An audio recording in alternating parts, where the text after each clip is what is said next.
지난 한 주간 평안하셨죠? 저희 교회 지난주에 대전도 집회하고 지난 한 주간은 좀 쉴 수 있는 그런 한 주가 아니었나 싶은 생각도 드는데 많이 좀 쉬셨습니까? 이제 7월이 이제 시작이 됐습니다. 그 7월에는 8월에는 우리가 기다리고 기다리던 뭐가 있어요? 휴가가 있는 게 아니고 학예 수양회가 시작이 됩니다. 우선 7월 12일부터 이제 또 시작이 되는데요. 이번 주 금요일이네요 벌써. 같이 기도하는 마음으로 또 많은 영혼들 구원받을 수 있도록 또 함께 기도하고 또 기도로 끝나는 것이 아니라 여기 앉아 계신 우리 모든 분들, 우리 형제자매들 모든 분들은 이번 수양회에 한 번은 꼭 다녀와야 되겠죠? 안 갈 사람 손 들어보세요. 우리 은장의 어르신들은 특별히 학예 수양회보다는 축예 수양회로 이렇게 다녀오시면 좋겠고요. 1년에 있는 수양회에 반드시 절대적으로 한 번 이상은 꼭 다녀오실 수 있도록 해야 되고, 그리고 수양회를 통해서 새롭게 많은 분들을 모시고 가는 것도 중요하고, 또 한 가지로는 자주 말씀드리지만 내가 받은 구원이 정말 확실한지 확인할 수 있는 시간을 1년에 여러 차례 가지는 것이 필요합니다. 그 중에서도 이 수양회 때는 전국에 계신 우리 목사님들께서 또 전사님들께서 오셔서 그에 맞춤 서비스라고 해야 되나요? 맞춰서 상담을 잘 해주실 수 있으니까 또 함께 참여하는 가운데 우리가 받은 구원 다시 한번 점검하고 확증할 수 있는 그런 기회를 삼으시기를 부탁을 드립니다. 같이 기도하겠습니다. 거룩하시고 자비로우신 살아계신 하나님, 참으로 감사합니다. 하나님께서 저희 영혼을 사랑하셔서 주님의 귀한 보혈로 우리의 모든 죄를 영원히 용서해 주시고 값없이 구원해 주신 은혜 참으로 감사합니다. 구원해 주셨을 뿐만 아니라 또 주님의 몸된 교회를 알게 하시고 교회 가운데 거하며 하나님 앞에 쓰임받는 사람으로 살아갈 수 있도록 역사해 주신 것 또한 감사합니다. 주님 앞에 섰을 때에 참으로 잘했다 칭찬 얻을 수 있도록 항상 주님께서 우리의 삶을 주관하시고 또 인도해 주시기를 간절히 바라고 원합니다. 모든 형편과 사정을 아시는 하나님, 우리 형제 자매님들 주님께서 일일이 합당한 은혜로 채워주셔서 여러 가지 시험과 고난과 핍박 속에 있는 분들 능력으로 도와주심으로 그 모든 어려움들을 잘 이겨낼 수 있도록 허락해 주시고, 또 육신의 질병으로 고통받고 있는 형제 자매님들 건강 더욱 온전히 회복시켜 주셔서 건강한 몸으로 남은 생에도 주님과 복음을 위해 살아가는 귀한 우리 형제 자매님들 될 수 있도록 도와주시기를 원합니다. 이곳에 몸된 교회를 세워주시고 또 복음을 전케 해주신 주님, 우리 경주교회를 통해서 우리 주변에 아직까지 구원받지 못한 많은 잃어진 영혼들 구원받을 수 있도록 역사해 주시옵소서. 이 귀한 역사에 우리 교회가 더욱더 귀하게 또 풍성하게 쓰임받을 수 있도록 함께 해주시고, 또 이번 2024년 학예 수양회를 통해서도 많은 영혼들 말씀 앞으로 인도할 수 있도록 도와주시고, 말씀 앞에 나온 모든 영혼들이 구원받고 또 주님께 돌아오는 귀한 역사를 나타내 주시기를 간절히 바라고 원합니다. 또한 주님, 복음의 불모지에서 여러 해외에서 복음을 전하는 많은 선교사님들 계십니다.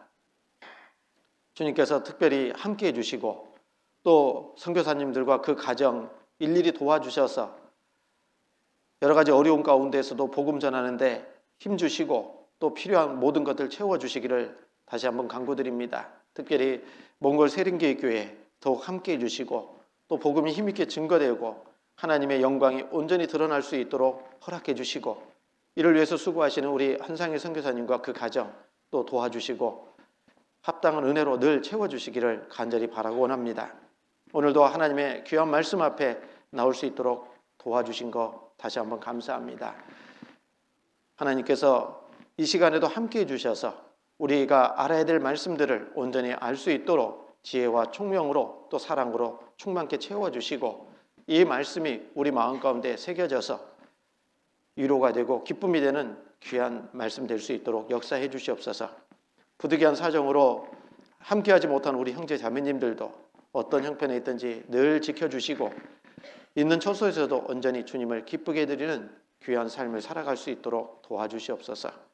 오늘도 모든 시종을 오직 주 성령께만 온전히 의지합니다. 저희를 사랑하시는 예수님 이름으로 감사하며 기도드렸습니다. 아멘. 같이 요한계시록 3장 보시겠습니다.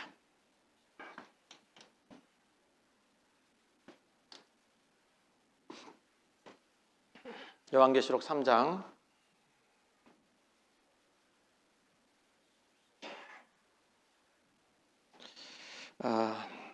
14절부터 402페이지입니다. 요한계시록 3장 14절부터 제가 천천히 한번 읽겠습니다. 우리 교회도 이게 나오네요. 처음 봤어요, 오늘. 성경 못 찾으면 앞에 보시면 됩니다. 그래서 14절부터 제가 읽겠습니다. 라오디게아 교회의 사자에게 편지하기를 아멘이시요 충성되고 참된 증인이시요 하나님의 창조의 근본이신 이가 가라사대 내가 내 행위를 아노니 내가 차지도 아니하고 더웁지도 아니하도다. 내가 차든지 더웁든지 하기를 원하노라. 내가 이같이 미지근하여 더웁지도 아니하고 차지도 아니하니 내 입에서 너를 토하여 내치리라. 내가 말하기를 나는 부자라 부유하여 부족한 것이 없다 하나 내 곤고한 것과 가련한 것과 가난한 것과 눈먼 것과 벌거벗은 것을 알지 못하도다. 내가 너를 권하노니 내게서 불로 연단한 금을 사서 부유하게 하고 흰옷을 사서 입어 벌거벗은 수치를 보이지 않게 하고 안약을 사서 눈에 발라 보게 하라. 무릇 내가 사랑하는 자를 책망하여 징계하노니 그러므로 내가 열심을 내라 회개하라. 볼지어다 내가 문 밖에 서서 두드리노니 누구든지 내 음성을 듣고 문을 열면 내가 그에게로 들어가 그로 더불어 먹고 그는 나로 더불어 먹으리라. 이기는 그에게는 내가 내 보좌에 함께 앉게 하여 주기를 내가 이기고 아버지 보좌에 함께 앉은 것과 같이 하리라. 22절 같이 읽습니다. 귀 있는 자는 교회들에게 하시는 말씀을 들을지어다. 안녕하세요. 좀 전에 인사드렸는데 한 주간 평안하셨죠? 이렇게 이제 또 7월 수양회 앞두고 참 많이 기도가 됩니다.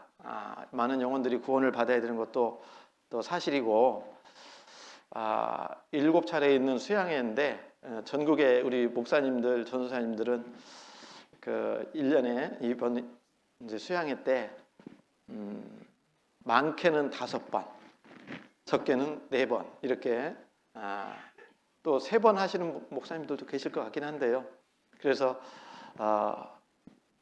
저는 4번을 이제 왕복 다녀와야 되는데 같이 기도해 주시고 2차, 3차, 6차, 7차 이렇게 이제 상담하러 이렇게 좀 다녀와야 될 것 같습니다. 그래서 하나님의 지혜와 하나님의 그 사랑 속에서 만나는 하나님께서 붙여주신 그 상담하는 분들에게 정말 하나님의 은혜와 사랑에 차고 넘칠 수 있는 그런 상담이 될 수 있도록 또 우리 형제자매님들의 많은 기도가 필요하겠죠? 안 할 겁니까? 기도? 고린도후서에 보면요, 많은 믿음의 일꾼들을 위해서 말씀하실 때 기도로 얻은 은사라고 했거든요. 그러니까 우리 먼저 제가 대한예수교 침례 소속은 맞잖아요. 그죠? 어디 소속이에요? 경주교회 소속이에요? 전주교회 소속입니까? 저 경주교회 소속이죠? 그럼 누가 먼저 더 기도 많이 해주셔야 되겠어요? 여기 앉아 계신 분들이 더 기도 많이 해주시라고요. 그래서 기억하시고 오고 가는 그 차들 이제 많이 있잖아요. 그 안전한 사고 없이. 그리고 또 만나는 사람들마다 정말 은혜로 하나님의 말씀을 전하고 또 구원 확증하고 신앙이 더욱 회복할 수 있는 그런 상담이 될 수 있도록 많이 지혜를 주시라고 기도 많이 해주시기를 부탁을 드리겠습니다. 오늘은 아시아 7교회 중에 지난 시간까지 또 라오디게아 교회에 대해서 배웠는데, 오늘은 좀 이 말씀을 마무리를 좀 하려고 생각하고 올라왔습니다.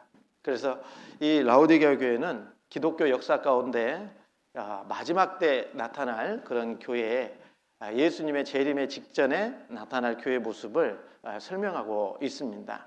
그러면서 시작하는 말씀 속에 라오디게아 교회 사자에게 편지하기를 아멘이시요 충성되고 참된 증인이시요 하나님의 창조의 근본이시니가 가라사대, 이렇게 말씀하셨는데 이 예수님을 설명하는 겁니다.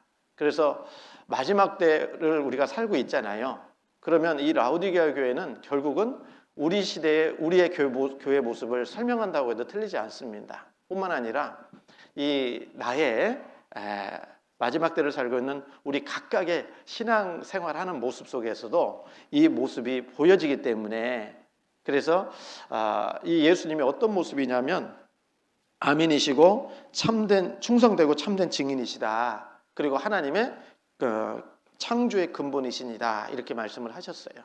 그래서 지난 시간에도 우리가 배운 것처럼 아멘이라는 것은 진실로 참되다, 이런 뜻을 가지고 있다라고 그랬잖아요. 그러니까 우리 신앙생활에 예수님은 어떤 분이냐? 참되신 분이다, 진실된 분이다. 그리고 우리는 예수님을 본받아가면서 살아야 되잖아요. 그래서 우리도 어떻게 해야 돼요? 참되고 진실된 신앙생활을 해야 됩니다. 그리고 순종의 모습을 설명하고 있는 거 있죠. 그리고 예수님은 참된 충성되고 참된 증인이시요 그랬잖아요. 우리도 증인 맞아요, 안 맞아요? 사도행전 1장 8절에 오직 성령이 너희에게 임하시면 너희가 권능을 받아야 되죠. 성령을 받으면 또 권능을 받고 예루살렘과 온 유대와 사마리아와 땅끝까지 이르러 내 증인이 되리라, 이렇게 말씀을 하셨잖아요. 맞죠? 그래서 우리도 그리스도의 증인으로서의 삶을 살아야 되는데, 그런데 그 그리스도인의 증인으로서의 삶은 어떤 모습이어야 되냐? 충성되고 참돼야 된다, 이렇게 말씀드릴 수 있어요. 그래서 하나님이 우리에게 요구하시는 것 중에 하나가 충성된 모습일 거예요. 충성 아시죠? 충성 뭐예요? 충성이 한자로 따진다면, 이렇게 풀어본다면 가운데 중자에다가 밑에 마음심자가 있는 게 충자나요. 충성을 충자하잖아요. 그리고 성자가 말씀 언변에 이룰 성자로 이루어져 있거든요. 그러니까 충성된 모습이 어떤 모습이냐면 어떤 모습이겠어요? 내 마음 가운데 항상 뭘요? 하나님의 뜻과 하나님의 말씀을 이루려고 하는 그 마음 중심에 그걸 가지고 살아가는 사람이 충성된 모습입니다. 그러니까 우리는 주님 앞에 충성돼야 되고, 그리고 하나님 앞에 늘 충성된 모습으로 살아야 되고, 그리고 하나님 앞에 충성된 모습은 결국은 말씀을 충성된 모습을 가지고 살아야 되잖아요. 그리고 우리는 교회 가운데 교제하고 있기 때문에 교회 가운데서도 충성된 모습을 가지고 살아야 됩니다. 그러면 여러 가지로 생각해 볼 수 있잖아요.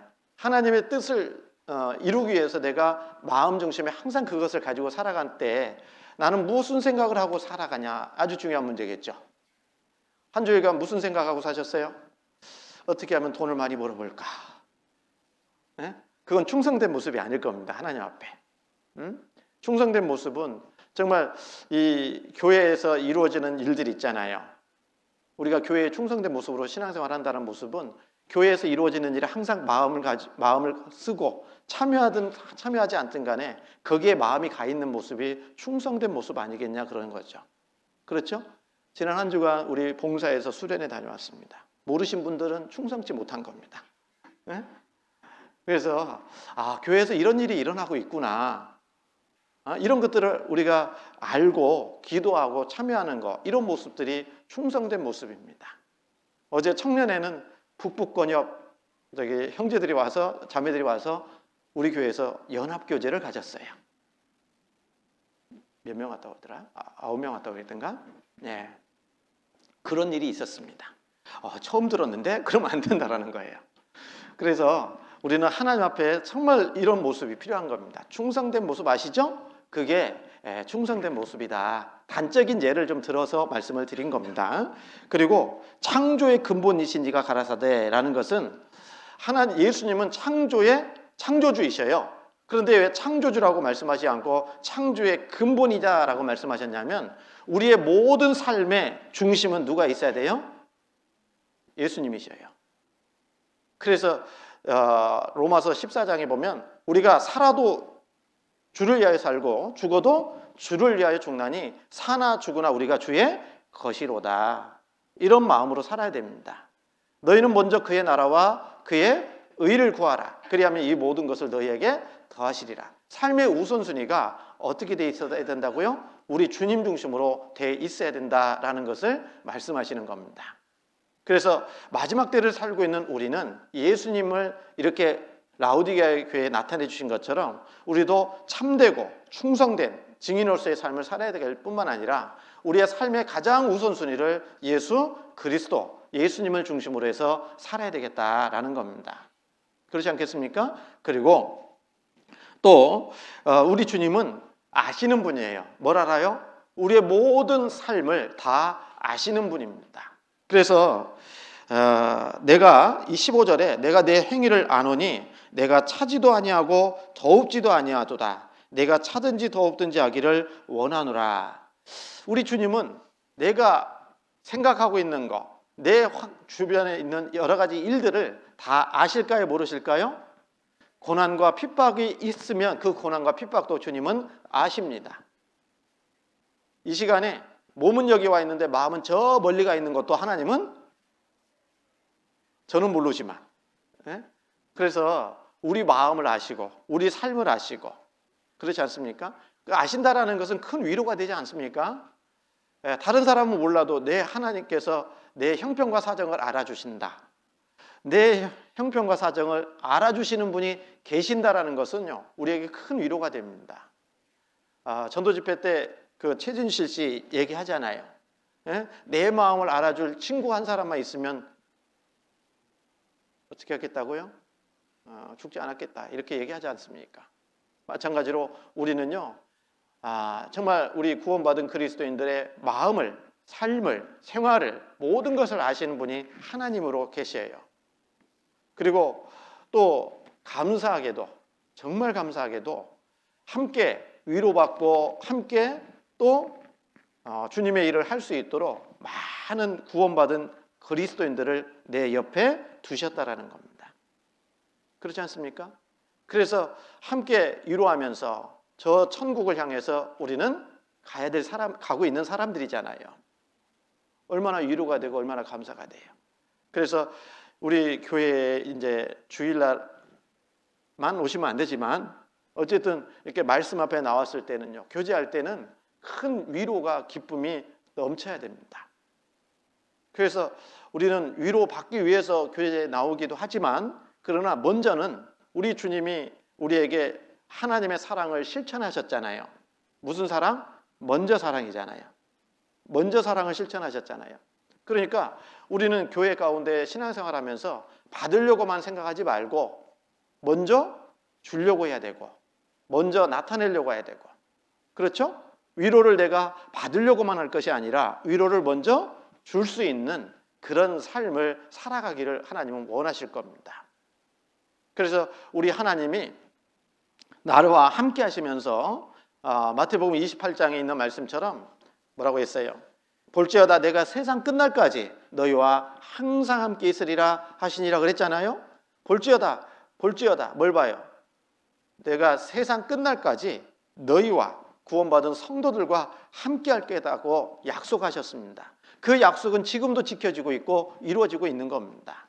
그래서 우리 주님이 우리와 함께 하시면서 우리를 위로하시고 또 인도하시고 보호하시는 그런 삶을 살아가고 있는 겁니다. 이 모든 것이 하나님의 은혜다 이렇게 사도 바울은 간증했던 겁니다. 여러분 그리고 안다라는 것은 위로가 될 뿐만 아니라 또 반대로 생각하면 무섭기도 합니다. 왜 그러죠? 죄 짓고 있는 상황 속에서도 하나님을 알아야 몰라요? 아십니다.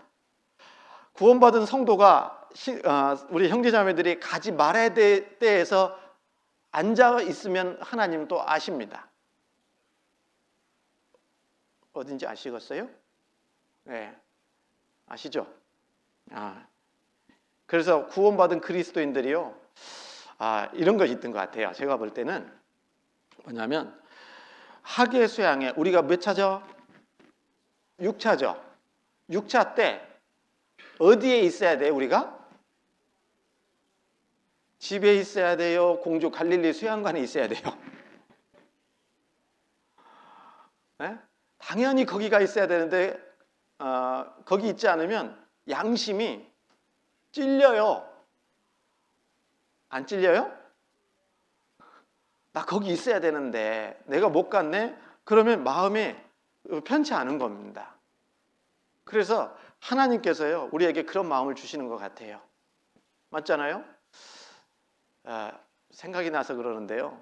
여러분, 이 시간에 우리는 하나님 말씀 앞에 나왔잖아요. 그죠? 그런데 이 시간에는 여기 이 자리에서 말씀을 잘 들어야 되잖아요. 그런데 교회당을 배회하고 있으면 어떻게 돼요? 양심으로 찔릴까요? 안 찔릴까요? 찔려요. 그게 하나님이 주시는 마음인 겁니다.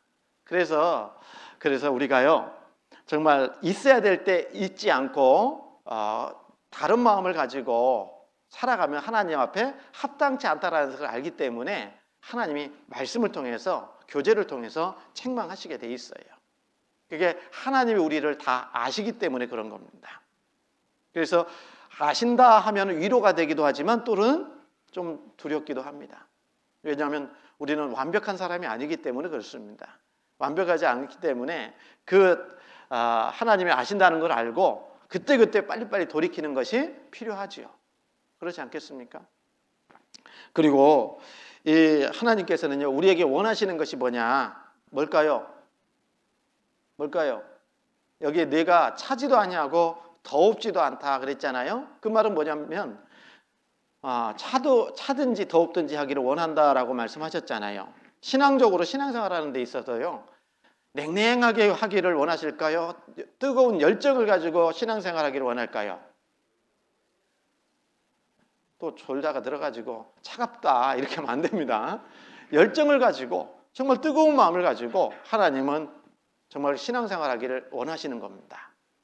그래서 내 믿음이요, 내 신앙이 점점 정말 열정이 사라지고 미진해져 있는 신앙은 아닌지, 믿음은 아닌지 우리는 좀 말씀을 통해서 좀 계속 우리 자신을 돌아볼 필요가 있을 겁니다. 분명히 그럴 겁니다. 그래서 우리가 하나님 앞에 정말 그 열정을 가지고 열심을 가지고 주님을 섬기는 삶을 살았으면 좋겠다 하는 것이 하나님의 마음이에요. 그래서 로마서 12장 11절에 뭐라고 되어 있습니까? 부귀 열주라고 그랬죠? 부지런하여 게으르지 말고 열심을 품고 주를 섬기라고 그렇게 말씀을 하셨습니다. 그게 하나님의 우리를 향하신 뜻인 겁니다. 그리고 이 라오디게아 교회에 이제 이어서 말씀을 드린다면 16절입니다. 이제 그 15절 16절은 주님의 책망이 나와 있는데, 내가 내 행위를 아노니 내가 차지도 아니하고 더웁지도 아니하도다. 내가 차든지 더웁든지 하기를 원하노라. 내가 이같이 미지근하여 더웁지도 아니하고 차지도 아니하니 내 입에서 너를 토하여 내치리라. 이렇게 말씀을 하십니다. 여러분, 차든지 더웁든지 하기를 원한다고 말씀하셨어요. 그러지 않으면, 미지근하면 하나님께서 내 입에서 너를 토하여 내친다고 돼 있어요. 하나님이 안 받아주시는 겁니다. 그러니까 우리가 정말 신앙생활을 하려면 마지막 때가 되면 될수록 그렇게 해야 될 겁니다. 열정을 가지고 열심을 가지고 주님을 섬기는 삶을 하나님 앞에 살아가야 될 겁니다. 그러지 않고 물에 술 탄 듯, 술에 물 탄 듯 하면 하나님이 이것도 아니고 저것도 아니니까요, 하나님 앞에 받아주시는 것이 없을 수도 있는 겁니다. 자, 그리고 이제 17절에 보면요. 17절에 보면 이렇게 얘기합니다. 이 라오디게아 교회 성도들의 그 신앙의 상태가 이랬던 겁니다. 내가 말하기를 17절이죠. 나는 부자라 부요하여 부족한 것이 없다 하나 내 곤고한 것과 가련한 것과 가난한 것과 눈먼 것과 벌거벗은 것을 알지 못하도다 그랬잖아요.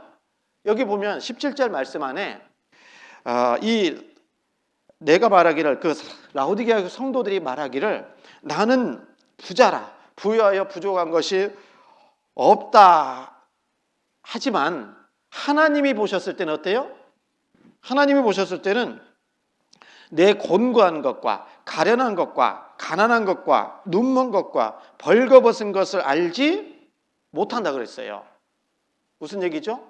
여러분 스스로 생각하는 거하고 하나님이 보시고 판단하시는 거하고는 너무나도 현격한 차이를 보고 있다는 겁니다. 나는 부자야. 부족한 것이 없어. 그렇게 스스로 생각하지만 하나님 앞에서는 하나님이 보시기에는 공고해요. 가련해요. 눈 멀었어요. 벌거벗었어요. 이런 모습으로 하나님 앞에 있는 거라는 겁니다. 여러분 그래서 우리가 생각할 때요. 정말 우리도 우리 스스로를 바라볼 때가 있잖아요. 그런데 하나님이 나를 바라보시는 모습과 완전하게 뭐라고 그러죠? 판단착오라고 해야 되나요? 그렇게 잘못 바라보고 잘못 생각할 수도 있다라는 겁니다. 그렇지 않습니까? 정확한 건 하나님이 보셨을 때 내 모습이잖아요.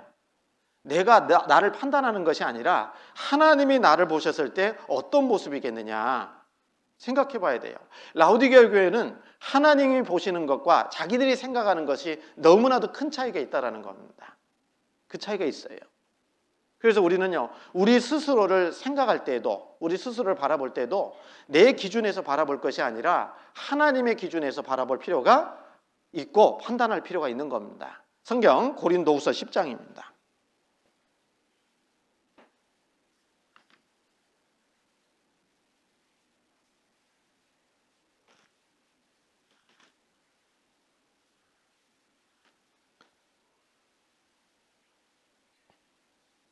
고린도후서 10장 12절 말씀입니다.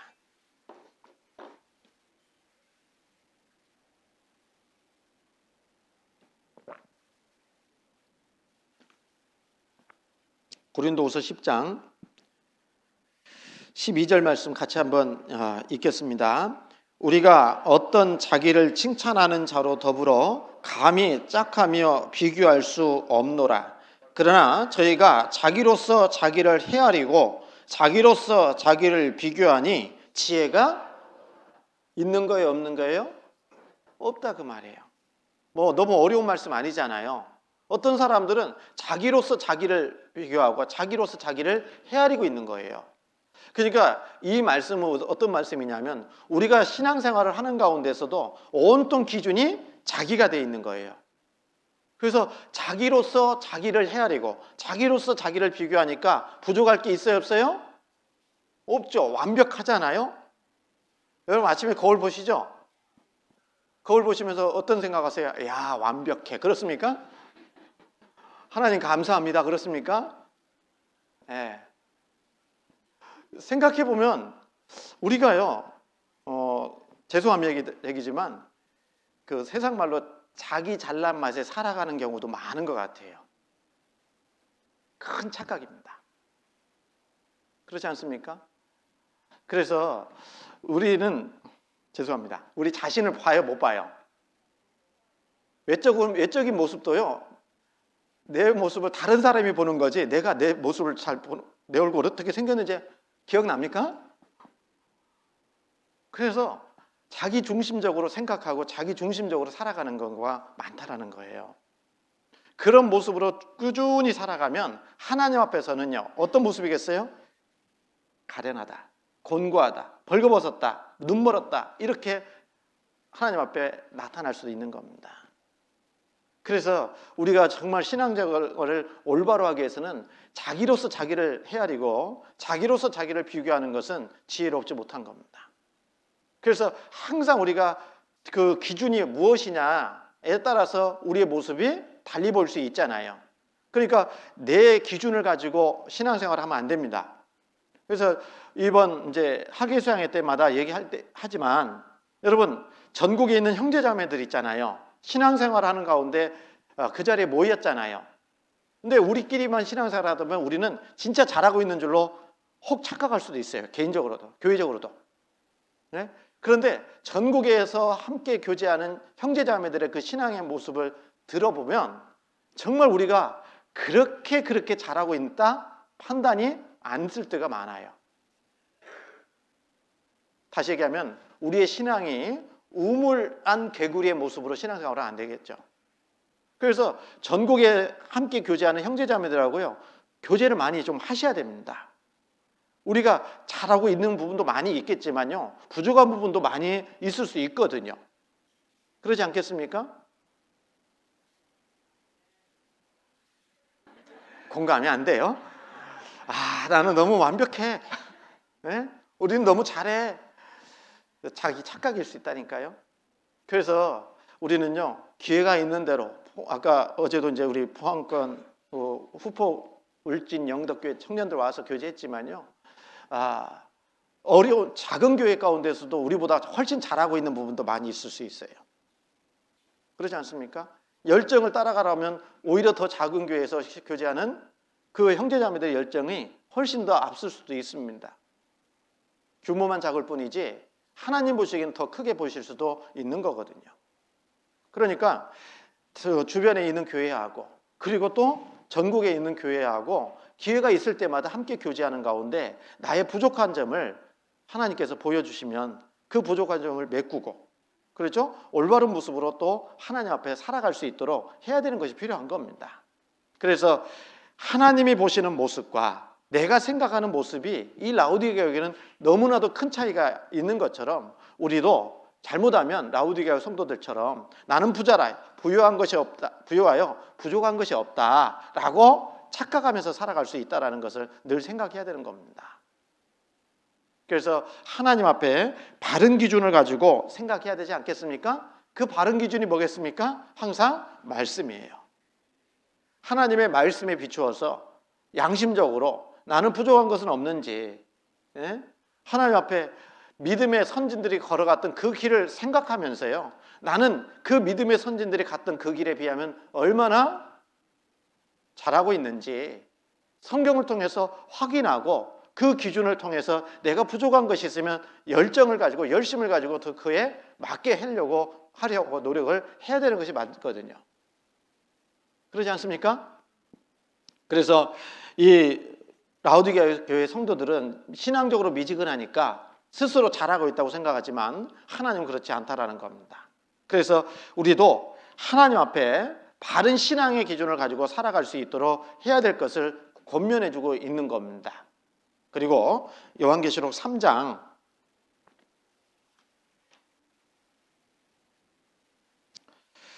여기에 보면 요한계시록 3장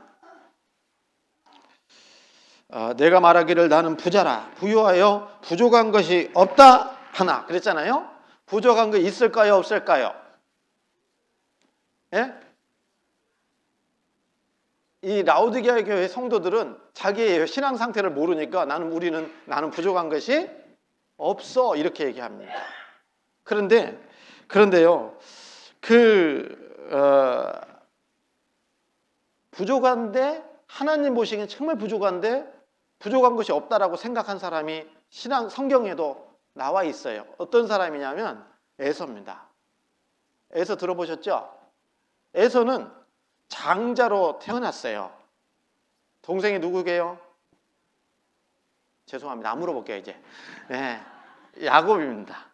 그래서 쌍둥이로 태어났는데 이 에서는 뭐 했습니까? 장자로 태어났지만 장자의 축복에 대한 그 생각이 없었어요. 관심이 없었습니다. 오로지 사냥해서 먹고 즐기는 것만 관심을 가졌던 것 같아요. 응? 그리고 이 야곱은 뭐 오랜 시간 이렇게 차이로 태어난 것도 아닐 겁니다. 쌍둥이니까. 그런데 종용한 사람으로서 장자의 축복을 그렇게 사모했던 사람입니다.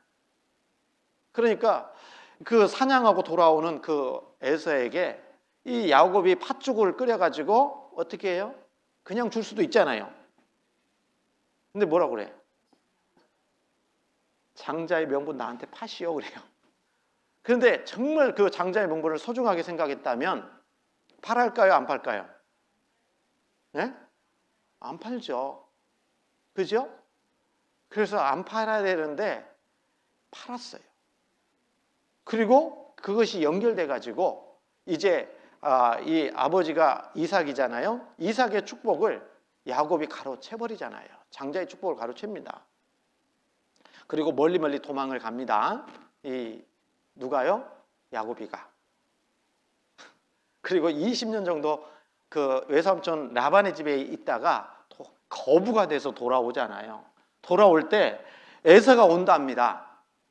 근데 20년 전에 원한이 그대로 있는 줄 알고 걱정이 돼가지고 어떻게 했어요? 이제 그 예물을 갖다가 딱 나눠요. 감정을 풀라고. 그래서 먼저는 이렇게 보내게 되잖아요. 그럴 때 뭐라고 돼 있습니까?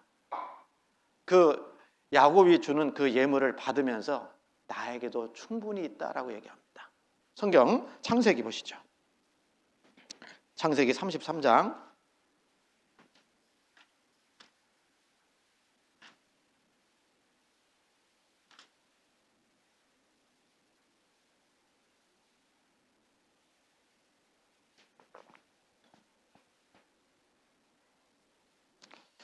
33장 9절입니다.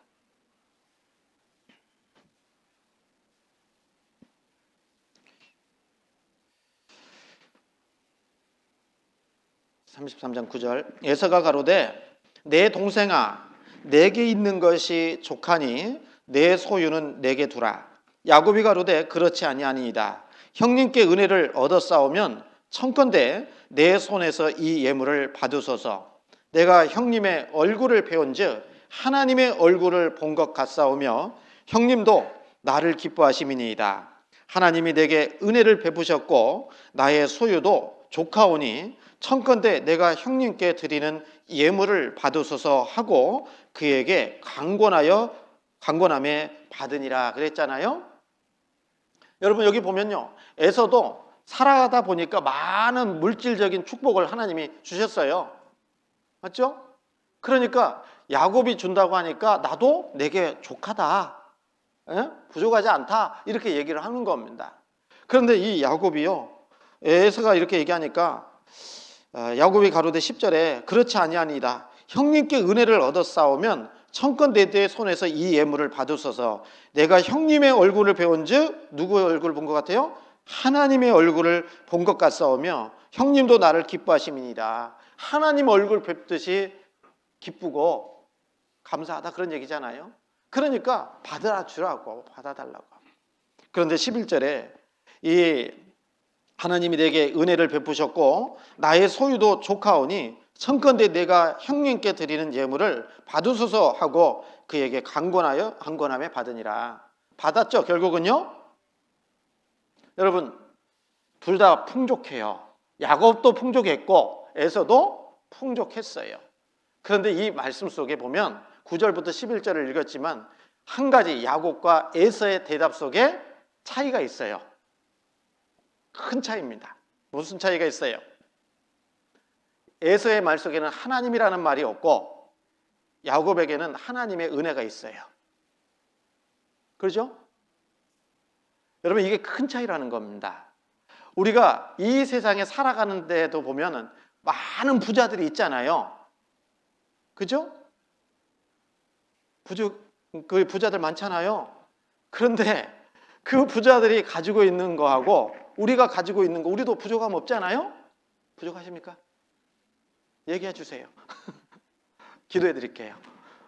자, 여러분 그런데 야곱과 에서의 차이가 여기 있잖아요. 하나님이 계시냐? 그 삶 가운데 하나님이 계시지 않느냐. 이게 중요한 차이가 있는 거예요. 야곱도 에서도 풍부했지만 그 안에 뭐가 없어요? 하나님이 계시지 않기 때문에 물질적으로는 풍족할지 모르지만 모든 것이 없는 거예요. 이해가십니까? 야곱에게는 하나님이 계셔요. 그래서 하나님이 계시는 사람과 하나님이 없는 사람은 다 가진 것 같지만 아무것도 없는 사람이 되는 겁니다. 그래서 시편 23편 1절 말씀하시잖아요. 여호와는 나의 목자시니 내가 부족함이 없으리로다. 맞죠? 다윗의 삶 가운데 여호와는 나의 목자시라고 그랬어요. 여호와 하나님은 나의 목자다. 그러니까 다 없어도 부족한 게 없는 거예요. 만족하는 겁니다.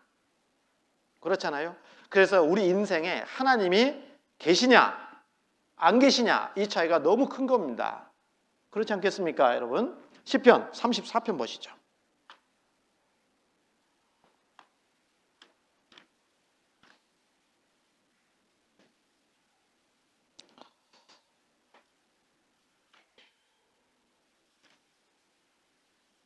시편 34편 9절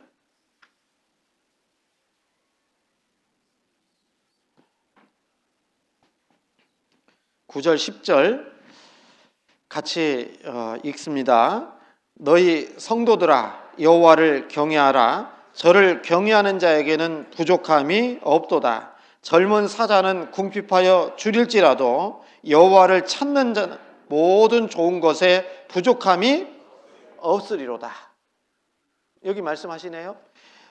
너희 성도들아 여호와를 경외하라. 저를 경외하는 자에게는 뭐가 없어요? 부족함이 없도다. 부족함이 없도다. 여러분, 우리 삶 가운데 하나님이 계시면 돼요. 너희 성도들아 여호와를 경외하라. 하나님을 경외하는 삶을 살아가 보십시오. 우리는 정말 세상적으로는 없어 보여도 우리 신앙생활하고 주님을 섬기는 삶에 살아가는 데 있어서 부족한 게 없을 겁니다. 못 느낄 겁니다. 부족함이 없도다 말씀하셔요. 그리고 10절에도 젊은 사자는 궁핍하여 줄일지라도 여호와를 찾는 자는 모든 좋은 것에 부족함이 없으리로다. 여기 보면요, 젊은 사자는 궁핍하여 줄일지라도 그랬잖아요. 젊은 사자는요 혈기왕성하잖아요. 사냥하면 얼마든지 잡을 수 있잖아요. 그래서 젊은 사자가 굶주린다는 것은 얼마나 먹을 것이 없겠냐 그 말이에요. 그런데 젊은 사자는 굶주릴지라도 궁핍하여 줄일지라도 여호와를 찾는 자는 모든 좋은 것에 부족함이 없다라고 말씀을 하셔요. 그래서 우리 인생 가운데 정말 하나님이 계시냐 안 계시냐의 차이가 부족하고 또 궁핍하고의 차이다, 이렇게 얘기할 수 있는 겁니다. 맞죠? 우리는 주님이 계셔요 안 계셔요? 계시죠? 모시고 사시죠?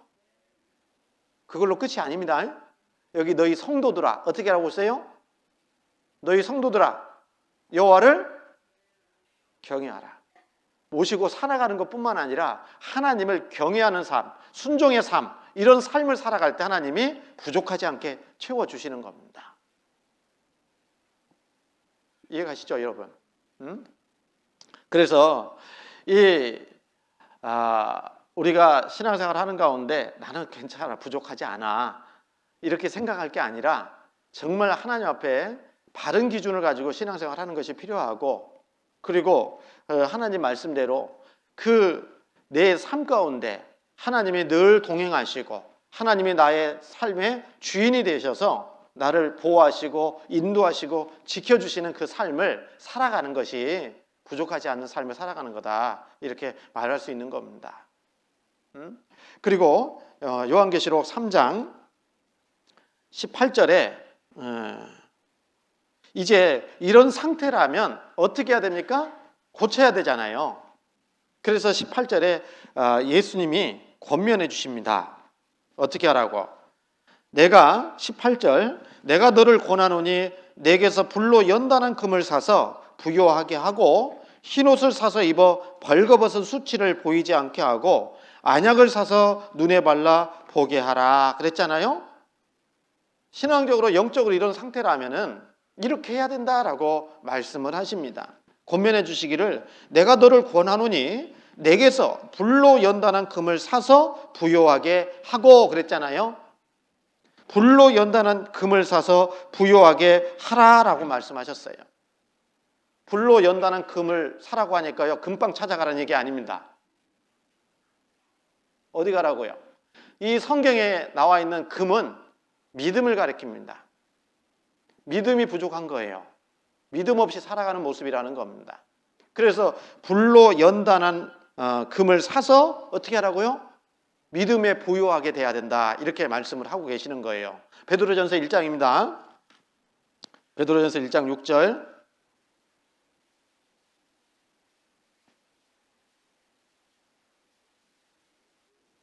베드로전서 1장 6절 7절입니다. 6절 7절.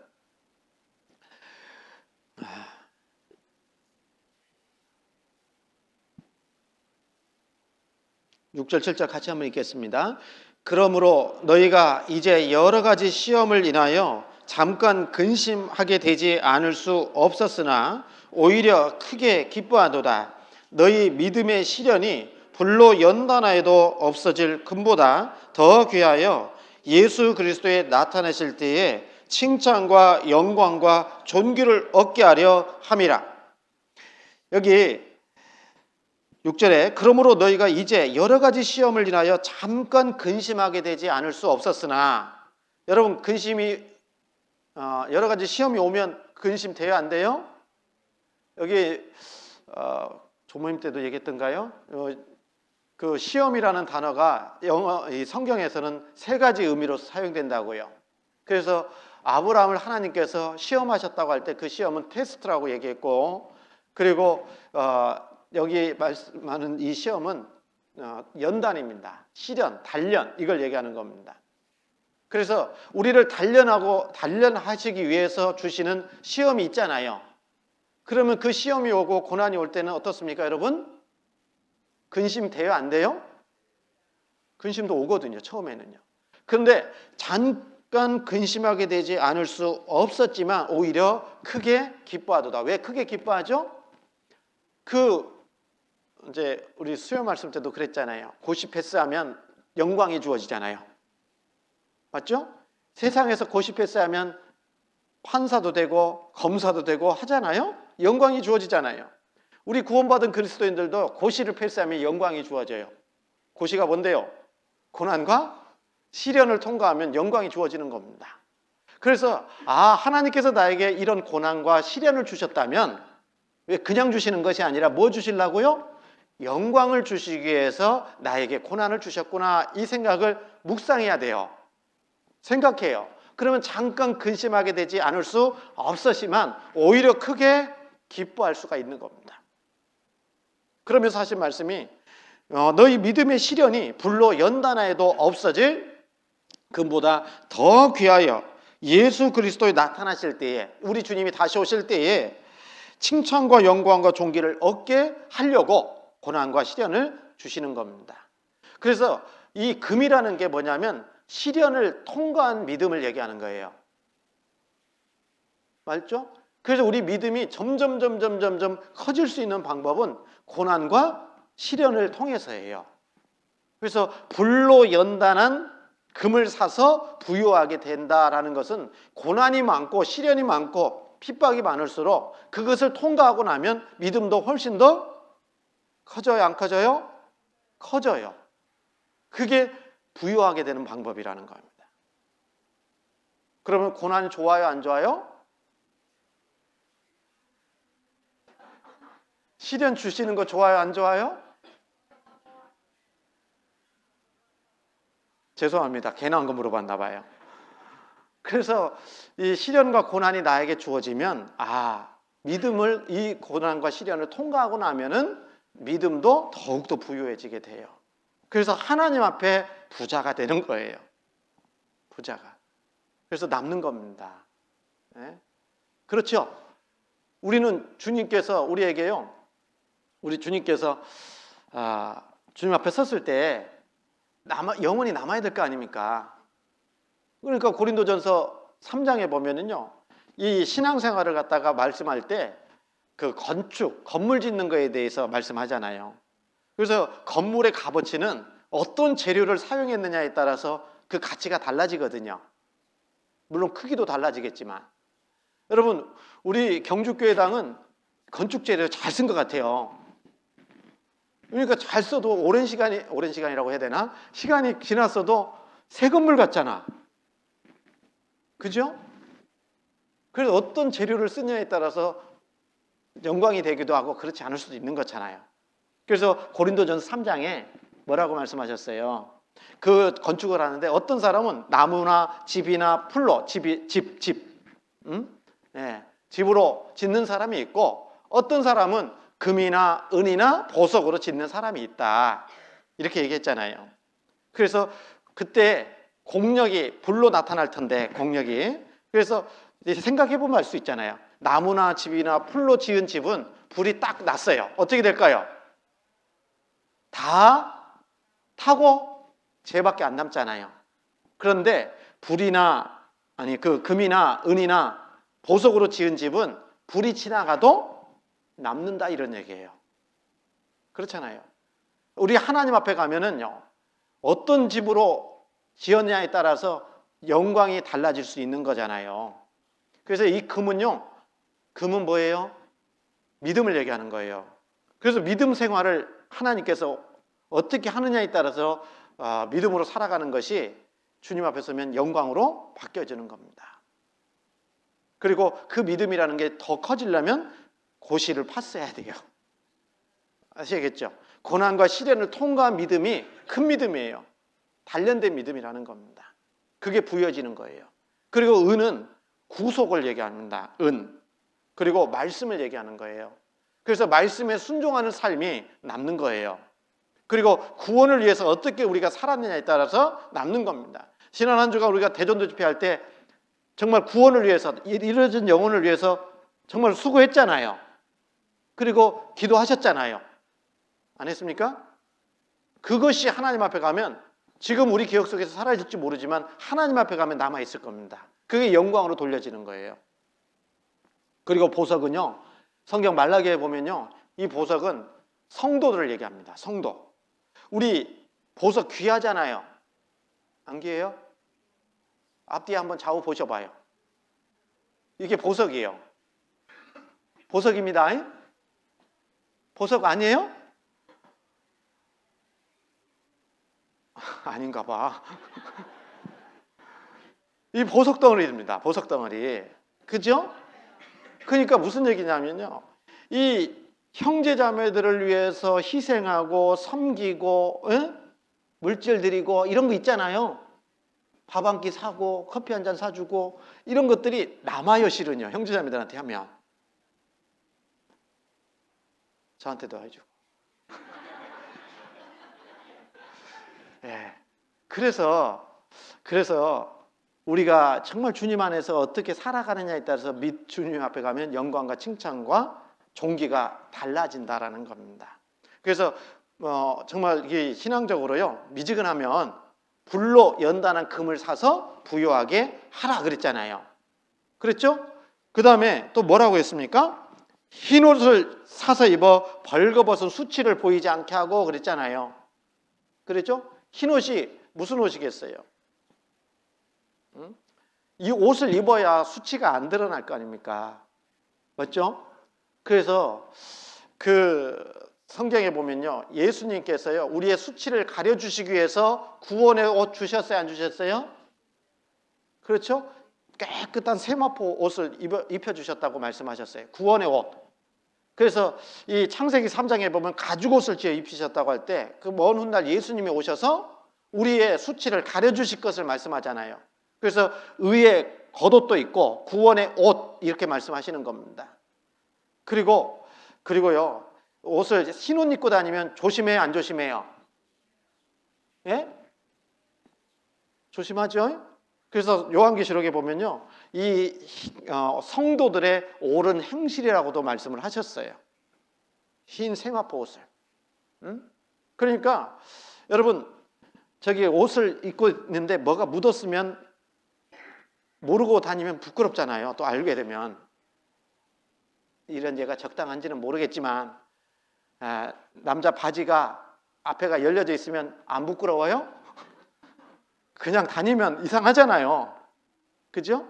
그래서 옷을 입고 있어도 잘 매무새가 옷 매무새를 잘하고 다니는 것이 필요하잖아요. 맞죠? 그래서 우리가 구원을 받았어도 옳은 행실을 하지 않으면 흰 옷을 입었지만 그것이 더러운 것이 묻어 있으면 부끄럽게 되는 거잖아요. 응? 그래서 흰 옷을 입어 벌거벗은 수치를 보이지 않게 하라라고 말씀을 하시는 겁니다. 달리 얘기하면 여러분 구원의 옷이라고도 얘기했다고 그랬잖아요. 다시 얘기해서 고린도후서 13장 5절에 있는 말씀처럼 너희가 믿음에 있는가 너희 자신을 시험하고 너희 자신을 확증하라 그랬거든요. 빌립보서 1장에는 그리스도 구원받은 성도들에게 하신 말씀이지만 너희는 오직 그리스도 복음에 합당하게 생활하라 그랬거든요. 이는 너희를 떠나 있으나 가보나 듣고자 하는 것이 뭐냐? 일심으로 서서 한뜻으로 복음의 신앙을 위해서 협력하는 것과 아무 일에든지 대적하는 자를 인하여 두려워하지 아니하는 이 일을 듣고자 함이라. 이것이 저희에게는 멸망의 빈거요 이것이 너희에게는 구원의 빈거다. 이렇게 말씀을 하신 것은 뭡니까? 여러분 신앙적으로 미지근해져 있으면 하나가 더 점검해야 될 것이 뭐냐면 구원받은 거예요. 무슨 얘기인지 압니까? 구원받은 걸 점검하라 그 말이에요.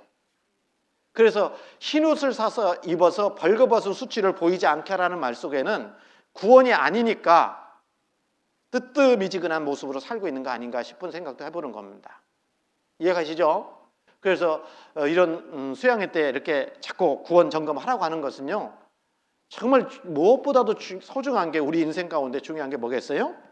교회 열심히 다니는 거 아니에요 실은.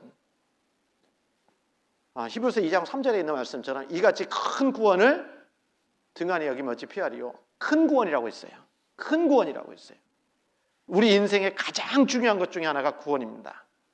그 구원을 확실하게 하고 사셔야 그 말이에요. 그래서 흰옷을 입어서 벌거벗은 수치를 보이지 않게 하라고 말씀을 하시는 겁니다. 확실히 구원받았으면 죄에서 또 구별되는 삶을 살아야 될 거 아니에요. 흰옷 입고 다니는데 정말 어제도 우리 봉사에 수련회 하면서 식당에서 점심 식사를 하고 이제 나왔는데요. 점심 식사 하면은 입어요, 안 입어요? 거기서 식당에서 주는 거 있잖아요. 뭐 입어요? 앞치마 주잖아요. 왜요? 그래서 시커먼 옷 입었어도 그냥 썼어요. 왜? 빨래하는데 귀찮다 하려고 하니까. 네? 여러분 무슨 얘기냐면 우리가 정말 조심하잖아요. 그 음식물이 옷에 튀어서 묻지 않을까. 먹다가 실수로 쏟을 수도 있으니까. 마찬가지로 우리가 정말 조심해야 되는 것은 우리 구원받은 그리스도인들은 그 구원의 옷을 입은 사람들이에요. 그리고 또 뭣도 입었어요? 의의 겉옷도 입은 사람이에요. 그리고 옷으로 따진다면 하얀 그 옷을 입고 살아가는 사람들이에요. 그런데 잘못하면 금방 드러나거든요. 뭐가요? 그러지는 않겠지만 똥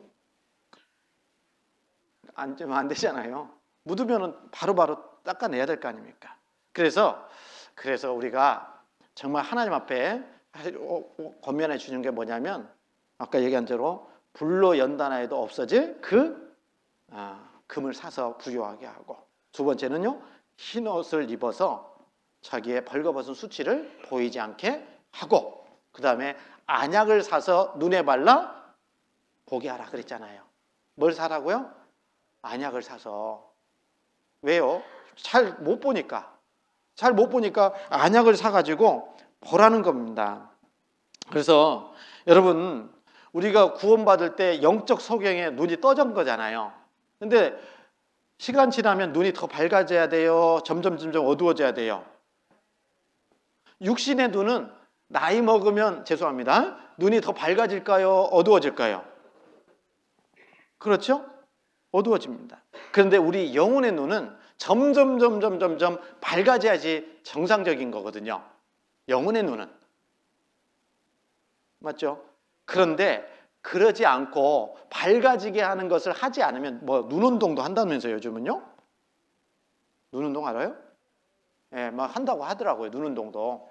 눈이 더 안 나빠지게 하려고. 예? 그런 것처럼 저절로면은요. 저절로 그냥 두면은 어두워지게 돼 있다라는 거예요. 그래서 안약을 사서 눈에 발라 보게 하라는 것처럼 우리도 정말 이 영혼의 눈이 점점 더 밝아질 수 있도록 하는 일들을 해야 되겠다라는 것을 말씀하고 있는 겁니다. 그러면 어떻게 해야 될까요? 이 말씀은 안약입니다. 하나님의 말씀은 안약과 같은 겁니다. 성경 시편을 보시겠습니다. 시편 19편.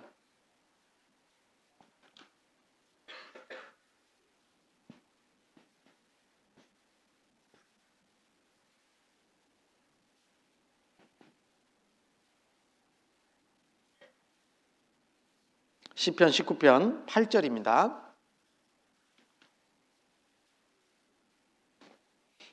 같이 한번 읽겠습니다. 여호와의 교훈은 정직하여 마음을 기쁘게 하고 여호와의 계명은 순결하여 우리 눈을 영적인 눈을 밝게 하는 게 뭐라고요? 여호와의 계명이라고 되어 있어요. 하나님의 말씀이 우리의 눈을 밝게 해주는 겁니다. 영적인 눈을. 그렇죠? 그리고요. 영적인 눈이 더욱 밝아지려면 그래서 말씀을 가까이 해야 되는 거고 말씀 배우는데 등한히 하면 안 되는 겁니다. 그리고요. 또 한 가지는요. 우리의 기도하는 것이 우리의 영혼의 눈을 밝게 하는 겁니다. 그래서 시편 119편 18절에 보면 내 눈을 열어서 주의 법에 기이한 것을 보게 하소서. 기도입니다. 내 눈을 열어서 주의 법에 기이한 것들을 보게 해달라고 기도하라는 겁니다. 여러분 그래서 성경을 읽기 전에 또 말씀을 배우러 오기 전에 뭐부터 해야 돼요? 기도해야 됩니다. 이런 기도가 필요한 거예요. 내 눈을 열어서 무슨 눈요?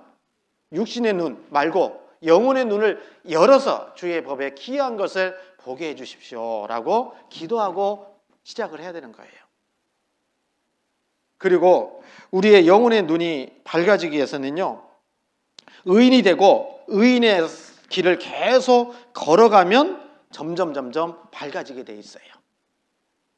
신앙생활을 점점 꾸준히 하게 되면 우리의 영적인 눈이 더욱더 밝아지게 돼 있다라는 겁니다. 그래서 안약을 사서 눈에 발라 보게 하라고 할 때 이 안약을 사는 방법이 뭐냐? 말씀을 가까이 하고 기도하고 그리고 구원받은 그리스도인으로서의 신앙의 삶을 꾸준히 지속적으로 해가면 우리의 영적인 눈이 밝아진다라고 말씀하시는 거예요. 그래서 잠언 4장에 아까 말씀드린 것처럼 의인의 길은 돋는 햇볕 같아서 점점 빛나서 원만한 광명에 이르거니와 이렇게 말씀을 하셨거든요. 의인의 길은 돋는 햇볕 같다고 되어 있거든요. 점점 빛나서 원만한 광명에 이른다라고 말씀하신 것처럼 우리는 구원받은 그리스도인이잖아요. 의인이 됐잖아요. 그러면 의인의 길을 쭉 하면 우리의 영적인 눈이 더욱더 밝아지게 돼 있다라는 겁니다. 그리고 이 영혼의 눈이 밝아지면요. 정말 보이는 것이 달라져요. 네? 보이는 것이 달라져요. 그렇죠? 저도 안경을 쓰고 있지만 육신의 눈이 어두우니까 안경 써야 안 써요? 쓰잖아요. 그죠? 그래서 이 안경을 안 벗으면은 저 끝에는 안 보입니다. 누가 누군지. 그래서 보조로 이렇게 하잖아요. 근데 눈이 밝아지면 안경 쓸 필요도 없이 그냥 다 볼 거 아닙니까? 마찬가지로 우리의 그 구원받을 때 영적인 소경의 눈이 떠진 것은 맞아요. 그런데 멀리 보고 더 자세히 보고 가까이 볼 수 있는 사람이 따로 있고 그리고 아주 협소한 것만 볼 수 있는 그런 눈을 가진 사람도 있는 거예요. 신앙의 성장 정도에 따라서. 성경 에베소서 1장을 보겠습니다. 에베소서 1장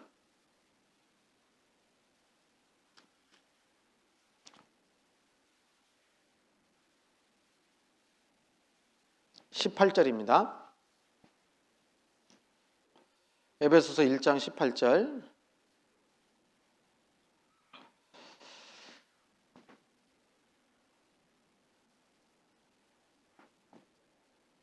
(1장 18절 19절) 같이 한번 읽겠습니다. 너희 마음 눈을 밝히사 그의 부르심의 소망이 무엇이며 성도 안에서 그 기업의 영광의 풍성이 무엇이며 그의 힘의 강력으로 역사하심을 따라 믿는 우리에게 베푸신 능력의 지극히 크심이 어떤 것을 너희로 알게 하시기를 구하노냐. 영적인 눈이 밝아지면 이렇게 본다라는 겁니다. 그래서 너희 마음 눈을 밝히사 그의 부르심의 소망이 무엇이며, 여러분 눈이 밝아져야 그의 부르심의 소망이 뭐냐, 하나님께서 우리를 구원해 주신 그 구원의 목적을 더욱더 밝히 볼 수 있고 그 뜻대로 살아갈 수가 있는 거거든요. 영적인 눈이 어두워지면 나를 구원해 주신 목적 자체도 잊고 살아갈 수 있는 거예요. 세상 사람들처럼 하루하루 그냥 마지못해 살아갈 수도 있는 거다 그 말이에요. 그러면 안 되잖아요. 그래서 우리 마음의 눈이 밝아지면 그의 부르심의 소망이 무엇이며 또 성도 안에서 그 기업의 영광의 풍성이 무엇이며 그랬잖아요. 성도에게 주신 그 성도의 성도 안에서 그 기업의 영광의 풍성이 무엇이며, 이게 뭡니까? 하나님께서 구원받은 성도들에게 주시는 기업이 있잖아요. 영광이 있잖아요. 그 영광을 볼 수 있는 눈들이 밝아지는 겁니다. 그렇게 눈이 밝아지면 수고할까요, 안 할까요? 고린도전서 15장이 부활장이잖아요. 예? 15장 부활장이 확실하게 마음에 믿어져요, 안 믿어져요? 사도 바울은 구원받은 예수님이 죽으시고 부활하신 것처럼 구원받은 성도들이 부활한 거다 할 거라는 것을 말씀해 주고 있잖아요. 그 결과가 뭡니까? 58절이에요. 결론적으로 말하고 있어요. 그러므로 내 사랑하는 형제들아 견고하며 흔들리지 말며 주의 일에 더욱 힘쓰는 자들이 되라. 이는 너희 수고가 주 안에서 헛되지 않은 줄을 알미니라. 이렇게 말씀하시는 건 뭡니까? 부활에 대한 소망이 확실한 사람은 견고하며 흔들리지 않고 주의 일에 힘쓸 수 있다. 왜요? 이는 너희 수고가 주 안에서 헛되지 않는다는 것을 확실하게 알기 때문에 그런 겁니다. 그렇죠? 맞죠?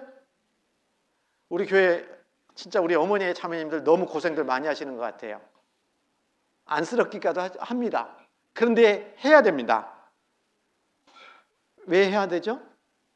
이 수고가 결코 주님 안에서 헛되지 않은 것을 우리는 알기 때문에 그런 겁니다. 그렇죠? 부활이 확실한 것처럼 우리는 주님 안에서 행하는 모든 수고는 헛되지 않습니다. 그거 믿으시죠? 그러면 이제 더 열심으로 하는 거예요. 그래서 여기도 보면 그 영적인 눈이 더 밝아지면 성도 안에서 그 기업의 영광의 풍성이 무엇이며 또 19절에 그의 힘의 강력으로 역사하심을 따라 믿는 우리에게 베푸신 능력의 지극히 크심이 어떤 것을 너희로 알게 하시기를 구하노라. 다시 얘기하면 정말 우리 가운데 하나님께서 어떻게 역사하실지를 우리는 영적인 눈이 밝아지면 밝아질수록 더 크게 볼 수 있어요. 더 멀리 볼 수 있습니다. 그렇게 되는 거거든요. 여러분 그렇지 않습니까? 그래서 안약을 사서 눈에 발라 보게 하라고 그랬잖아요. 누구한테 살까요? 집무실로 오면 안 되고요. 하나님 앞에 가서 사는 거예요. 하나님께. 그래서 이사야서 55장 너희 목마른 자들아 물로 나오라. 돈 없는 자도 오라. 너희는 와서 사 먹되 가업 없이 돈 없이 사서 포도주와 젖을 사라. 그랬잖아요. 누구한테 사는 거예요? 주님 앞에 사러 가는 겁니다. 주님께 달라고 구해야 되죠. 돈 없이 값 없이 그냥 주시겠다라는 거예요. 구하는 자에게. 그래서 안약도 누구한테요? 주님께 가서 사는 거예요. 말씀 주시라고. 응? 믿음 주시라고. 하나님께 사는 거예요. 그래서 우리 구원받은 그리스도인들이 그렇게 하나님은 하기를 원하시는 거예요.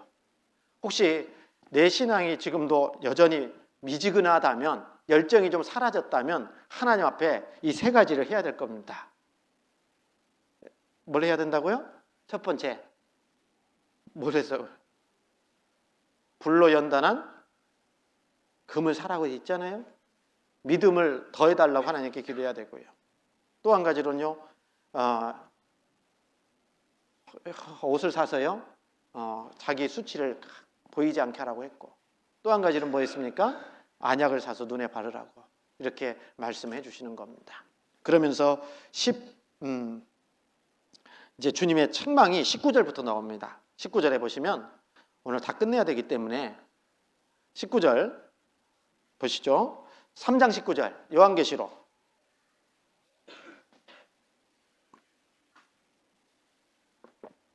(3장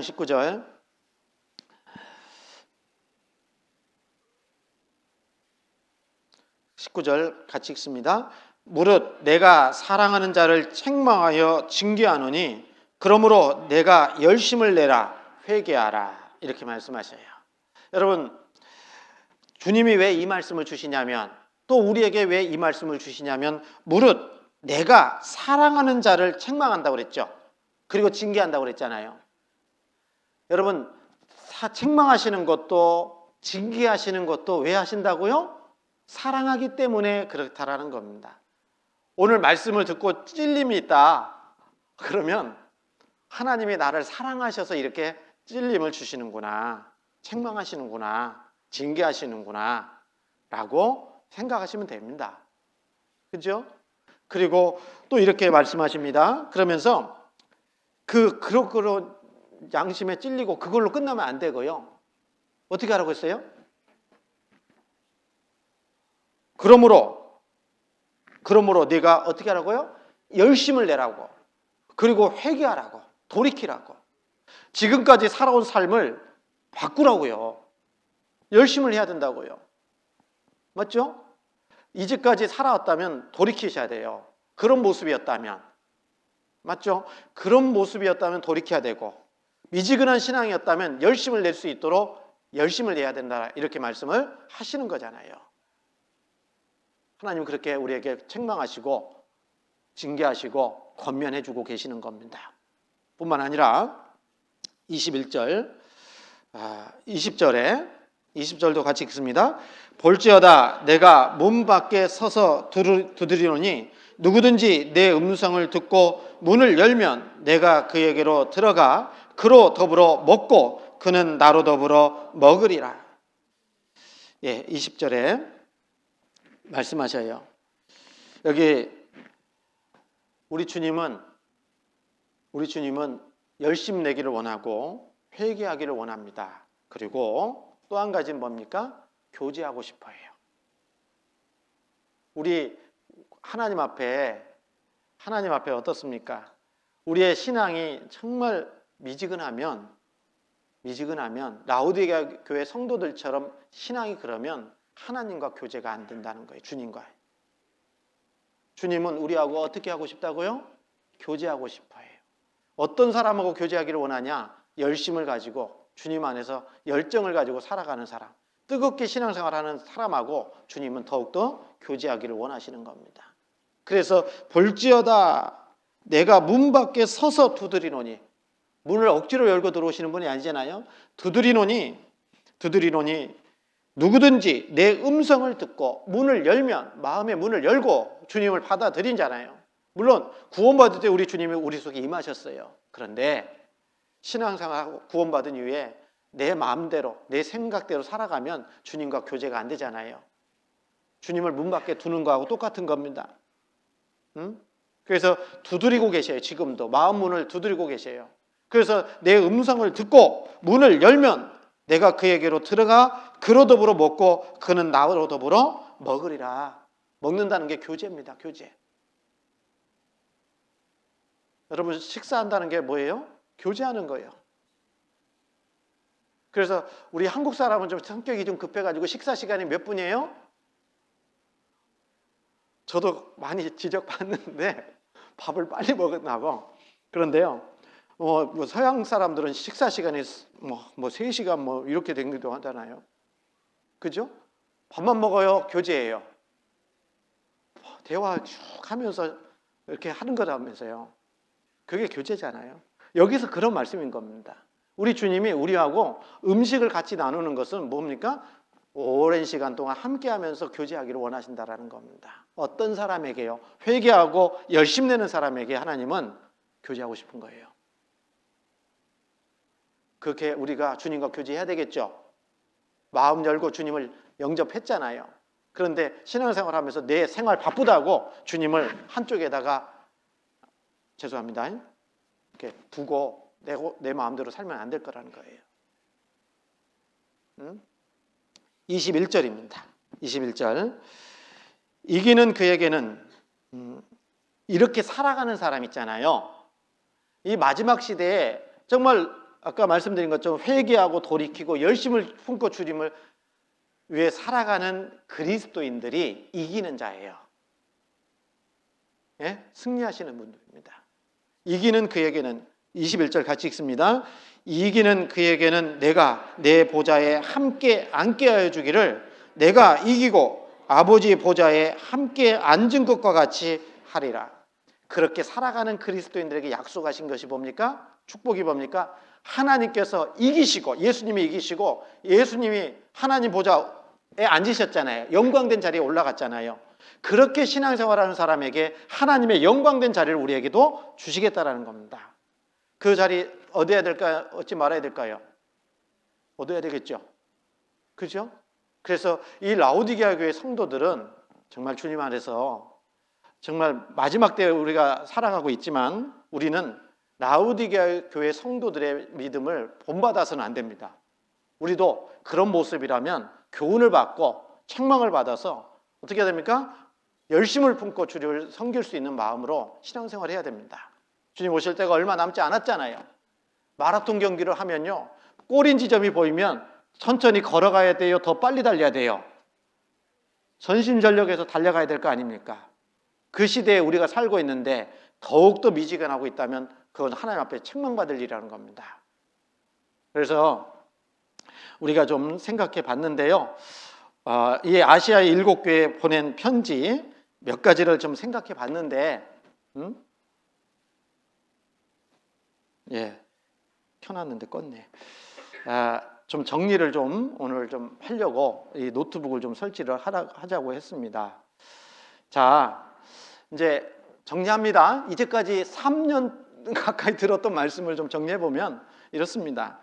이 아시아의 7교회인데 여기 보면 이 소아시아 지역을 얘기하는 거고, 이 소아시아 지역에 에베소, 서머나, 버가모, 두아디라, 사데, 빌라델비아, 라오디게아 교회, 이런 교회들이 있었다라는 것을 우리가 배웠던 겁니다.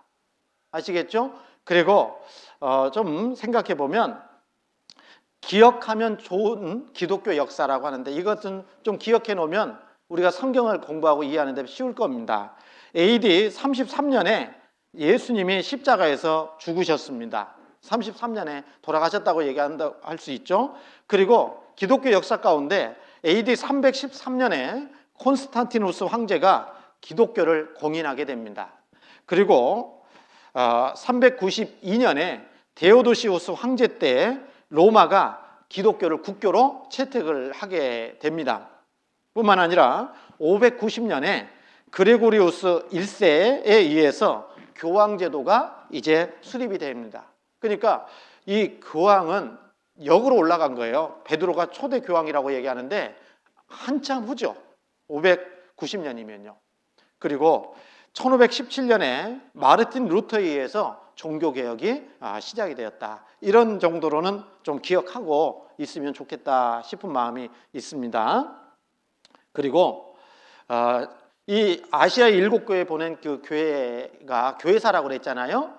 그래서 예수님이요 AD 33년에 십자가에서 피 흘려 돌아가시고 교회가 시작이 된 겁니다. 오순절의 성령 강림으로 교회가 시작됐는데 이 시대별 교회의 역사를 보면 AD 100년까지가 예수님이 돌아가시고 부활하시고 승천하신 이후에 교회가 시작됐는데 그때 100년까지를 사도시대라고 얘기합니다. 예수님의 제자들 있잖아요. 12사도. 이 제자들이 하나님의 복음을 전했던 교회, 이게 사도시대입니다. 그리고 AD 313년까지를 속사도시대다 이렇게 구분해서 얘기합니다.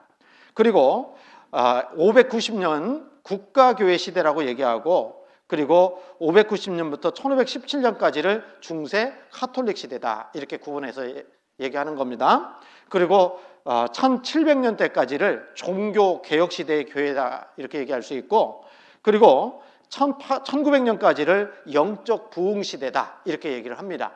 그리고 지금 현재는 현대 시대라고 얘기를 구분해서 얘기할 수 있습니다. 그리고 오늘까지 배웠는데, 이 사도 시대의 교회가 바로 에베소 교회를 얘기하는 겁니다. 처음에 배웠죠?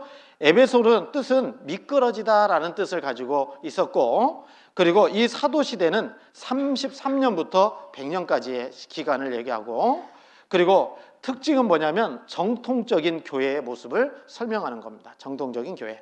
그리고 이 칭찬이 있었죠. 에베소 교회 칭찬하기를 선행이 있었고 인내가 있었고 거짓된 것을 드러나는 악에 대한 배격이 있었고 교회 질서를 확립했고 주를 위해서 성실하게 신앙생활했던 교회가 이 에베소 교회였던 겁니다. 그리고 책망이 있었는데 책망이 뭐였어요? 너의 처음 사랑을 버렸느니라. 첫사랑을 버리고 퇴보했다라는 겁니다.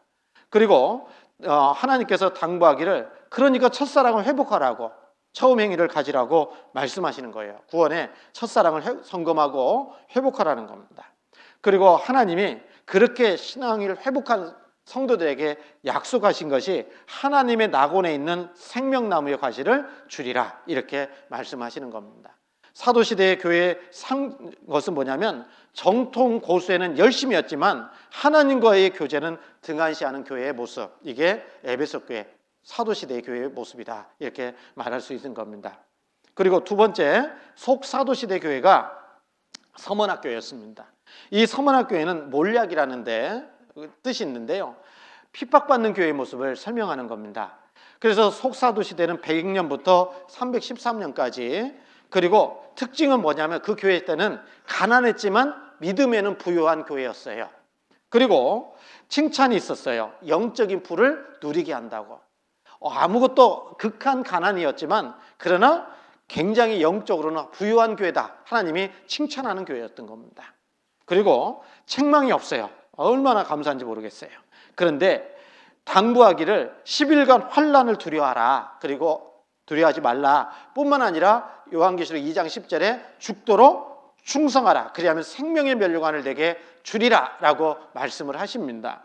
그리고 여섯 번째로는 하나님의 약속에 있는데 생명의 면류관을 주겠다고 말씀하시고 둘째 사망의 해를 피하게 하시겠다라고 약속을 주십니다. 그리고 이 교회는요, 어떤 교회냐? 물질에 초연하고 헌신과 충성을 다하는 교회다 이렇게 정리해서 말씀드릴 수 있을 겁니다. 그리고 이제 국가시대 교회인데 이 국가시대 교회는 버가모 교회를 얘기하는 겁니다. 이 버가모는 결혼이라는 뜻을 가지고 있어요. 국가교회 시대는 313년부터 590년까지에 나타난 교회입니다. 이 특징은 우상을 숭배한 교회입니다. 우상 숭배 교회고, 그리고 칭찬이 있었는데 고난과 순교의 위기에서도 믿음을 굳게 지키는 사람들이 있었던 겁니다. 그리고 책망이 있었는데 발람과 니골라 당의 교훈을 좇아서 우상을 섬기는 사람들이 그 교회 안에 있었음을 책망하신 겁니다. 그리고 당부하는 것은 심판에 이르기 전에, 하나님의 심판에 이르기 전에 회개하라고, 돌이키라고 분명하게 말씀하고 계셔요. 그리고 약속이 있는데 감추인 만나와 흰돌을 줄 것이다 라고 말씀하시고 또 새 이름을 주리라고 축복해 주십니다. 그리고 이 버가모 교회는 혼탁한 세태와 결탁한 교회, 그러니까 결혼이라고 되어 있잖아요. 국가와 결혼한 거예요. 그리고 중세 카톨릭 시대의 교회가 있는데 두아디라 교회가 이 교회를 설명하는 겁니다. 이 두아디라 교회는, 두아디라는 뜻은 계속적인 희생이라는 뜻을 가지고 있습니다. 중세 카톨릭 시대는 590년부터 1517년까지 루터가 종교개혁을 이루기 전까지의 교회입니다. 특징은 악한 여선지자의 교회라고 얘기할 수 있고, 칭찬은 사랑이 있었고 신령한 봉사가 있었고 믿음도 있었고 회개도 있었다. 그런데 책망은 거짓 선지자 이세벨을 쫓았던 교회입니다. 우상 숭배를 했던 교회고 행음하는 교회였다. 이렇게 책망하시는 겁니다. 그래서 처참한 결말이 이르기 전에 정말 심판받기 전에 빨리 회개하라고 이렇게 주님이 말씀하시는 교회입니다. 그리고 약속은 이렇게 이겼을 때는 만국의 통치권과 새벽별을 주시겠다고 약속하시고, 이 교회는 많은 이단에게 심취되어서 진리를 떠난 교회의 모습이라는 겁니다. 우리가 이런 교회가 되면 안 되지 않아요? 그리고 그 다음에 이제 종교 개혁 시대의 교회를 얘기합니다. 사대교회입니다. 이 사대교회는 뜻은 남은 자 좌취라는 뜻을 가지고 있습니다. 종교개혁 시대는 1517년부터 1700년까지 나타났고, 그 교회의 특징은 살았다는 이름만 가진 교회입니다. 살았다는 이름 가졌으나 죽은 자로다 그랬잖아요. 그리고 칭찬이 있었는데 그 중에 몇 사람이 그 가운데서도 영적 순결을 지켰다라는 겁니다. 그리고 책망했는데 극도의 형식주의, 영적으로는 무기력하고 행함이 없는 믿음을 가지고 있었다. 죽은 거죠. 그리고요, 당부를 하는데 신앙을 점검하고 회개하라고 계속 반복적으로 나오는 게 뭡니까? 회개하라 그거예요. 그리고 약속을 하셨는데 흰 옷을 입고 주님과 동행하게 하시겠다는 약속이 주어졌고, 또한 생명책의 이름이 오르게 될 거다 약속을 주십니다. 그리고 이 교회는, 사대교회는 그릇된 교리와 형식주의에 빠진 교회다. 물론 형식이 필요하지 않다라는 것은 아니지만 형식과 내용 둘 중에 어떤 것이 중요하냐라고 묻는다면 내용이 중요한 겁니다. 경건의 모양은 있으나 경건의 능력은 부인한다, 이런 말씀도 있잖아요. 그리고 영적 부흥의 시대가 있는데, 이 영적 부흥의 시대에 나타난 교회는 빌라델비아의 교회입니다. 이 빌라델비아라는 뜻은 형제 사랑이라는 뜻을 가지고 있다고 그랬죠. 영적 부흥 시대는 1700년부터 1900년까지, 그리고 연약하지만 충성스러운 교회의 모습이다. 작지만 충성스러운 교회였고, 칭찬은 적은 능력으로도 철저히 순종하면서 교회가 부흥할 수 있었던 시대입니다. 그리고 책망이 없어요. 그래서 책망이 없는 교회가 어떤 교회죠? 서머나 교회, 그 다음에 빌라델비아 교회입니다. 우리는요, 우리 교회는 어떻게 해야 돼요? 칭찬은 없고 책망만 있으면 안 되잖아요. 그리고 당부하기를 면류관을 굳게 지키라고 말씀하시고, 그리고 하나님의 성전의 기둥이 되게 하시겠다고 약속을 하십니다. 그리고 이 마지막 빌라델비아 교회의 모습은 말씀을 잡고 바른 신앙을 견지하는 교회입니다. 아주 모범적인 교회입니다. 적은 능력에도 불구하고.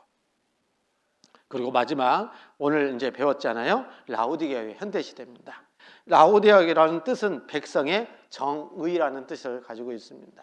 그리고 1900년부터 현재까지 주님 오시는 재림하실 때까지 나타날 교회의 모습을 설명하고 있고, 그러나 특징은 뭡니까? 부유하지만, 육신적으로는 부유했지만 하나님 보시기에는 아주 가난한 교회였다. 그리고 칭찬이 없습니다. 그리고 책망하시기를 미지근했고 교만했고 영적으로 가난했고 영적 순치가 드러나고 또 영적으로 소경이었다, 이렇게 책망하십니다. 그리고요, 당부하기를 자신을 돌아보라고, 그리고 차든지 더웁든지 하기를 원한다고 말씀하셨어요. 회개하라, 열심을 내라, 이렇게 당부하십니다. 그리고 약속하시는데, 그렇게 이기는 자에게는 주와 친밀한 교제를 나누고 주의 보좌에 앉게 하여 주겠다라는 약속이 주어졌습니다. 그리고 이제 이 마지막 교회는 세태를 좇아 인기를 누리며 물질적 부를 누리는 세속화된 교회를 말하고 있는 겁니다. 그래서 이런 7개의 교회가 이 요한계시록 2장, 3장에 나와 있어요. 여기까지 배웠습니다.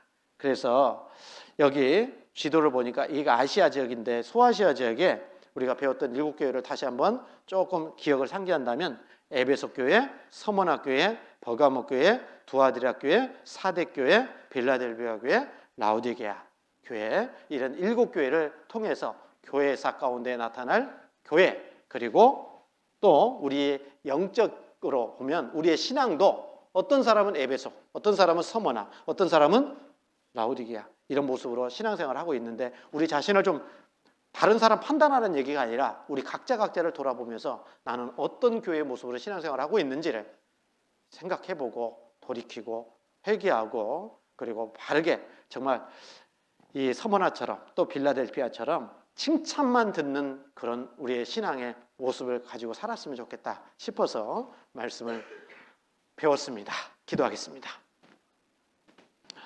거룩하시고 자비로우신 하나님 참으로 감사합니다. 하나님께서 우리를 구원해 주시고 또 몸된 교회 가운데 거할 수 있도록 허락해 주시고 또 말씀과 기도로 양육해 주시는 것 참으로 감사합니다. 주님 오시는 그날 또 주님 앞에 서는 그날 잘했다 칭찬 얻을 수 있도록 이 땅에서의 삶을 더욱더 충성되게 또 열심을 품고 주님을 섬기며 살아갈 수 있도록 인도해 주시옵소서. 우리 교회를 통해서 주님 이루시고자 하는 그 귀한 역사들을 온전히 이루어갈 수 있도록 더 큰 은혜와 사랑으로 함께해 주시옵소서. 이후에 있는 모든 시간들도 오직 주님께만 온전히 의지합니다. 저희를 사랑하셔서 구원해 주신 예수님 이름으로 감사하며 기도드렸습니다. 아멘.